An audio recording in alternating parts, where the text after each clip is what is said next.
Iran और Israel के बीच पिछले 4 दिनों से लगातार भीषण युद्ध छिड़ा हुआ है। शुक्रवार रात से अब तक ईरान ने इजराइल पर 350 से ज्यादा मिसाइलें दागी हैं। इजरायली डिफेंस फोर्स के अनुसार इनमें से ज्यादातर मिसाइलों को इजराइल की एयर डिफेंस प्रणाली ने रोक लिया है, लेकिन कई मिसाइलें तेल अवीव और हाइफा जैसे घनी आबादी वाले इलाकों में गिरने में सफल हो गईं। इससे इजराइल की बहुस्तरीय सुरक्षा व्यवस्था, जिसमें आयरन डोम, डेविड स्लिंग और एरो 2, एरो 3 जैसी सिस्टम शामिल हैं, उन पर गंभीर सवाल खड़े होने लगे हैं। इजराइल के प्रधानमंत्री बेंजामिन नेतन्याहू ने इन मिसाइलों को विस्फोटकों से भरी बस करार दिया, जो सीधे शहरों में टकरा गईं। उन्होंने ये भी स्वीकार किया कि कोई भी डिफेंस सिस्टम 100% सुरक्षित नहीं होता। मिसाइल हमलों में अब तक 8 नागरिकों की जान जा चुकी है, जिनमें महिलाएं और बच्चे शामिल हैं। शनिवार रात और रविवार सुबह के बीच उत्तरी इजराइल में 4 लोगों की मौत हुई, जबकि तेल अवीव के पास वेटियाम इलाके में एक बहुमंजिला इमारत पर मिसाइल गिरने से 4 अन्य लोगों की जान चली गई और दर्जनों घायल भी हुए। घटनास्थल की तस्वीरों में साफ देखा जा सकता है कि एक इमारत का बड़ा हिस्सा पूरी तरह मलबे में बदल चुका है। कंक्रीट का ढेर और टेढ़ी मेढ़ी लोहे की छड़ें गजा के विनाश का याद दिलाती हैं। विशेषज्ञों के मुताबिक ईरान की मिसाइलें न केवल तेज और सस्ती हैं, बल्कि उनकी उड़ान दिशा अनियमित होती है, जिससे इन्हें ट्रैक करना बहुत मुश्किल हो जाता है।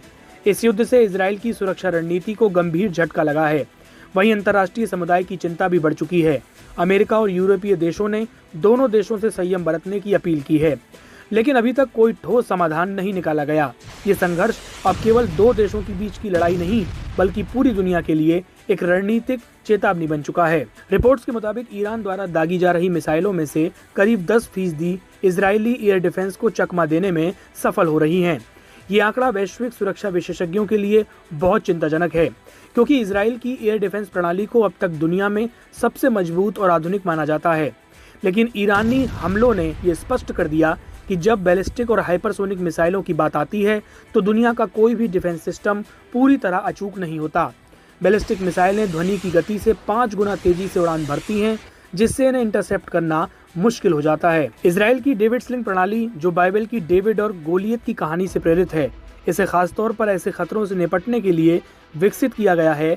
लेकिन जब एक साथ दर्जनों मिसाइलें छोड़ी जाती हैं, तो ये सिस्टम भी सीमित हो जाता है। इस हमले में ईरान ने पहली बार शाहेद हज कासेम मिसाइल का इस्तेमाल किया, जो ठोस ईंधन से चलती है, 1600 किलोमीटर तक मार करती है और लंबे समय तक भूमिगत रहती है।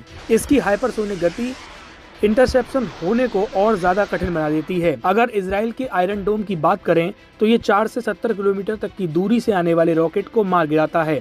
ये बहुत तेजी के साथ एक्टिवेट हो जाता है, बेहद सटीक तरीके से हमले को हवा में रोक देता है। इसमें तमीर इंटरसेप्टर मिसाइल लगी होती हैं। ये उड़ती हुई मिसाइल को टारगेट कर सीधे टकरा जाती हैं। इसमें उन्नत रडार सिस्टम लगे होते हैं। एक आयरन डोम बैटरी में 20 मिसाइलें होती हैं। ये लगातार कई हमलों से निपट सकता है।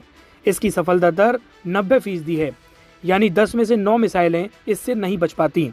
लेकिन इजराइल के आयरन डोम में घात लगाना अब एक बड़ा सवाल खड़ा करता है कि कहीं युद्ध के लंबे खिंचने पर इजराइल अपने लोगों की सुरक्षा कर पाएगा या नहीं।